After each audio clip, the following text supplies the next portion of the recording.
Madame, Monsieur, bonsoir. Merci de suivre Télémétropole à l'heure de Métro News. Voici les principaux titres à la une de ce jeudi.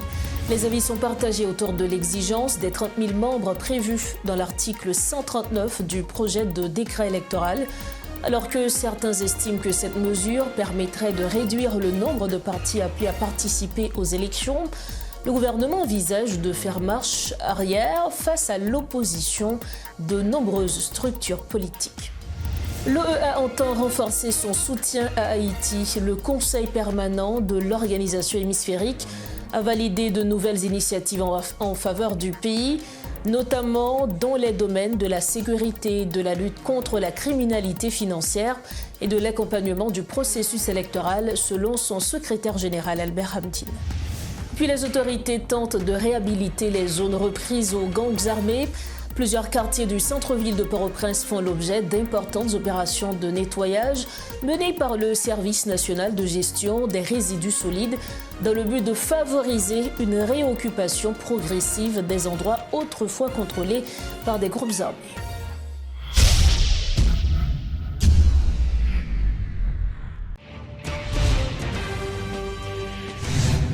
Bienvenue au développement des titres de l'actualité. Face au risque de blocage du processus électoral, le gouvernement haïtien privilégie la sagesse. Le secrétaire d'État à la communication, Patrick Crispin, justifie l'abandon du critère exigeant 30 000 adhérents pour participer aux joutes électorales, tout en disant comprendre la volonté du CEP de limiter la prolifération des partis. L'exécutif a choisi de lever cette restriction afin de garantir l'inclusion et de maintenir la dynamique électorale. Écoutons Patrick Crispin. Réaction au gouvernement par rapport à décision Conseil électoral provisoire, c'est une réaction de sagesse qui rencontrait en pile organisation sociale, politique qui était embrée pour quota de 30 000 membres par parti politique. Là. Nous avons aussi bien comprendre décision Conseil électoral provisoire te prend pour te faire ça comme ça. Ça a expliqué par flot de partis politiques qui est inscrit et problèmes logistiques et didactiques qui est capable de poser pour bulletin d'élection côté que les gens voter si gagné un paquet on latrier candidat capable de faire que visibilité pour même candidat capable apparaître bien sur bulletin yo. Et que dans ce sens-là, nous devons comprendre que l'école pour agir, parti politique, peut faire plateforme, peut venir dans l'élection. J'ai responsable parti politique et par rapport à structure, fonctionnement politique dans le pays d'Haïti et de différents problèmes que la société a traversés, l'État capable de paraître difficile pour eux pour réunir conditions ça et qui est capable aussi créer un retard dans la question processus électoral là et que le gouvernement jouer la compréhension des deux côtés, comprendre aussi bien Conseil électoral provisoire et comprendre acteurs politiques dont élection c'est pour eux que l'avait fait et yo prend décision, yo retirer ça mais tout en étant prend conscience pour que encourager partis politiques, acteurs politiques, plateforme pour participer dans l'élection pour faciliter l'élection, puisque acteurs qui participent dans l'élection, il y a un rôle pour jouer tout qui pour rendre le processus là fiable, sincère et libre, indépendant. La structure Nouvel Ordre Politique dénonce l'article 139 du décret publié par le Conseil électoral provisoire, lequel stipule qu'une formation politique doit compter 30 000 membres pour pouvoir inscrire des candidats aux prochaines élections. Cette décision laisse penser que le pouvoir n'est pas favorable à une réduction du nombre de partis politiques dans le pays, souligne le responsable Jean Ardouin Louis-Charles. Avec l'aggravation de l'insécurité, le contexte n'est pas favorable à la tenue des élections, a également souligné le docteur Louis-Charles. Suivez ce reportage signé Rodolphe, Pierre-Louis et Guy Tréchoisy. L'article 139 du décret rendu public par le Conseil électoral provisoire continue de susciter des vagues parmi les structures politiques. Le nouvel ordre politique ne cache pas sa position par rapport aux prescrits de cet article. Le docteur Jean-Ardouin Louis-Charles. Ce n'est pas une bonne décision. C'est une décision pour favoriser le monde qui est dans le pouvoir, le monde qui fait comme dans le pouvoir. C'est pour exclure les citoyens conséquents. Parce que les citoyens conséquents, pas oublier eux-mêmes, ils ne peuvent jamais entrer dans la corruption dans le pouvoir. Ils ne peuvent jamais entrer dans la voyoucratie, la kleptocratie. Donc c'est pour favoriser les gens. La liste est longue et plusieurs partis politiques n'ont pas bien accueilli cette nouvelle. Mais c'est ça qui cachait derrière la décision ça, que pour essayer de comprendre, pour nous battre le sens, j'ai dit dans le sens social, nous essayer de comprendre qui est l'intention derrière tête. Dans un contexte marqué par l'insécurité, le docteur Louis-Charles se montre sceptique par rapport à l'organisation des prochaines joutes électorales. Insécurité qui gagne en Haïti, insécurité endémique, insécurité qui concernait surtout les départements les plus importants. Par exemple, nous avons Antibonite, nous avons l'Ouest et nous avons l'autre encore, mais qu'on a le Sud-Est. Donc, insécurité, pas qu'à gagner l'élection, l'insécurité. Et ça fait nous penser, c'est du théâtre qu'a fait là. À l'issue d'un conseil des ministres, le gouvernement n'a pas approuvé le décret électoral face aux pressions de certains partis politiques signataires du pacte pour la stabilité et l'organisation des élections. Ces derniers s'opposent notamment à l'article 139 du décret qui exige qu'une structure politique compte 30 000 membres pour pouvoir inscrire des candidats aux prochaines élections.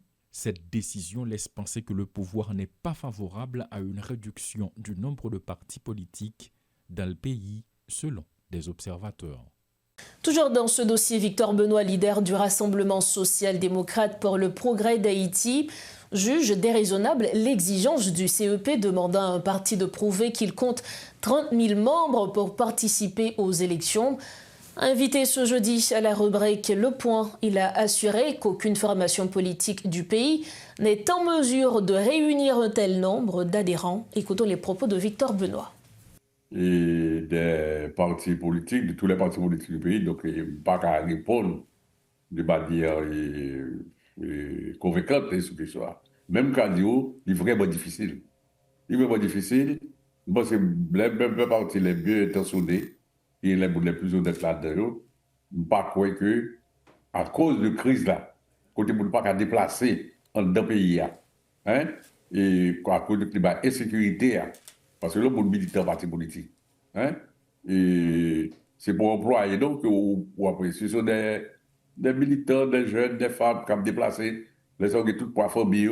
On dit pour la passer pour le Cabrit, pour arriver dans le plateau central, pour le passer sur la Caille, pour arriver à la Tibonite. Donc, tête chargée pour passer sur la route sud, pour aller dans c'est une véritable tête chargée. Donc, je ne pas penser que c'est facile pour les partis politiques. Et qui pas de démagogie, qui pas présenter fausses pièces, vous a dit que les gars, 30 000 membres. Ouais. En tout cas, je pense que des partis qui ont un certain nombre de membres. Moi-même, pour le fond de cette question, je pense que oui à l'idée, l'idée, beaucoup sous chiffre là. L'idée pour que le CEP exigeait que un parti politique ait un certain nombre de membres inscrits pour que le participe à l'élection, parce que l'idée est bonne. Maintenant, deuxièmement, côté me critiquer, c'est au niveau de la quantité que exiger. D'accord? Parce que dans une situation de crise, côté leader politique, responsable dirigeant politique, pas qu'à déplacer, à le faire, travail d'éducation, de formation avec militaires dans la section communale, alors, et dans les villes. Donc, je pense que, on a un problème là. On a un problème. Et donc, on ne peut pas passer de laxisme total, côté de dire 20 personnes capables de faire partie politique, et puis qu'on y a pour tomber, on demande 30 000, on tombe d'espace dans l'excès contraire. Laxisme, c'est côté de 20 personnes, on y a excès contraire, on dit 30 000 personnes. D'accord? Donc, bon, il faut d'abord parler, pour être capable de dire, pour arriver à un compromis sur la question. Autre dossier réuni le 6 mai, le Conseil permanent de l'OEA a validé de nouvelles mesures de soutien en faveur d'Haïti. Le secrétaire général Albert Hamdine a annoncé la nomination d'Arberto comme représentant spécial et a réitéré l'appui technique de l'organisation au Conseil électoral provisoire. L'OEA concentrera notamment ses efforts sur la formation policière, la lutte contre la criminalité financière et la mise en place d'un mécanisme numérique de suivi de l'aide internationale. Un projet de résolution sur la stabilisation du pays sera examiné en juin prochain au Panama. La plateforme Sauver Haïti a présenté ce jeudi ses différents champs d'activité au grand public. La conquête du pouvoir figure notamment parmi les principaux objectifs de la structure. Selon sa présidente Medline Pierre-Louis, la formation politique s'engage à prendre part à la vie politique du pays, à encadrer les acteurs ainsi qu'à contribuer à l'éducation et à la formation du peuple haïtien afin de le rendre apte à exercer ses droits politiques, économiques et sociaux. La plateforme Sauver Haïti entend promouvoir une politique inclusive, a précisé sa présidente. Nous l'écoutons. La plateforme Sauver Haïti s'inscrit dans la ligne idéologique du parti éco-cadre, du socialisme éclairé. Il priorise la politique des institutions républicaines, excelle le développement et de l'épanouissement de la personne humaine, favorise la formation politique des cadres, prône l'économie sociale et solidaire, économie pour la vie, promet l'écosystème axé sur l'écologie et l'environnement durable, vise le bien-être collectif de la société, optimise l'avenir de la jeunesse sans aucune forme de discrimination de genre. Mission. La plateforme Sauver Haïti a pour mission de défendre les hautes vertus incarnant la reconstruction familiale haïtienne, l'union, la paix, la discipline et le travail, lesquels doivent caractériser le citoyen haïtien et la citoyenne haïtienne, pour leur bien-être individuel et collectif, pour l'avènement d'une république libre, égalitaire et démocratique. La plateforme Sauver Haïti a pour objet de conquérir et d'exercer le pouvoir d'État par la voie démocratique. Pour atteindre son objectif, elle s'engage à rassembler tous les Haïtiens, les Haïtiennes autour des idéaux liberté, équité de genre, égalité, de justice et de fraternité, de paix, honnêteté et d'intégrité. Pour refermer la page nationale de Métro News au centre-ville de Port-au-Prince, les zones reprises par les forces de l'ordre font l'objet d'une vaste opération de nettoyage depuis plusieurs jours. L'initiative du Service national de gestion des résidus solides vise à faciliter une reprise progressive de ces quartiers, autrefois sous l'emprise des gangs par leurs occupants. Si la présence des forces de l'ordre a été remarquée, certains endroits du centre-ville demeurent toutefois encore inaccessibles. Une visite dans ces espaces a permis de constater l'ampleur des dégâts causés dans ces zones. C'est un reportage de Richie Fortuné et de Claude Désir.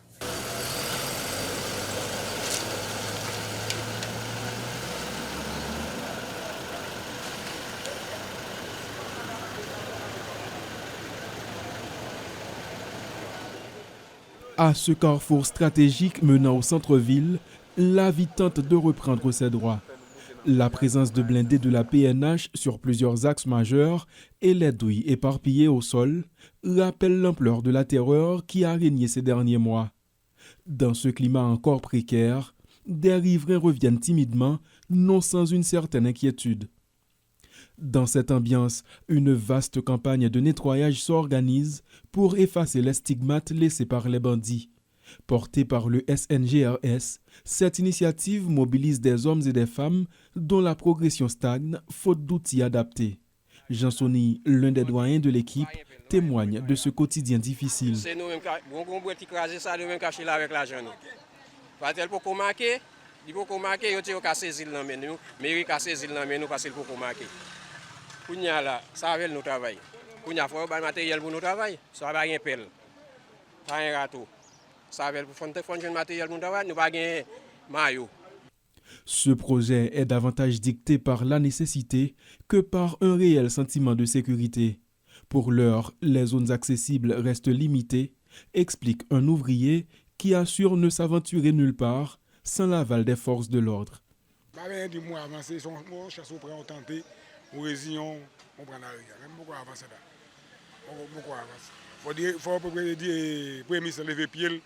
Ça qu'a fait là pour le faire. Bon, nous pas côté chaud, nous pas entrer là-dedans. C'est côté on tire et qui ont tima plus qui meilleur qui est résilient on entre là-dedans. Mais côté pas bon on pas garder. Bien que la situation sécuritaire ne soit pas totalement rétablie, il est désormais possible d'accéder à certains quartiers du centre-ville, notamment via l'avenue Christophe. Murs éventrés, maisons en ruine, véhicules calcinés, rien n'a été épargné par les assauts des gangs. Qu'ils abritent des institutions publiques ou privées, tous les bâtiments portent les séquelles indélébiles de ces violences.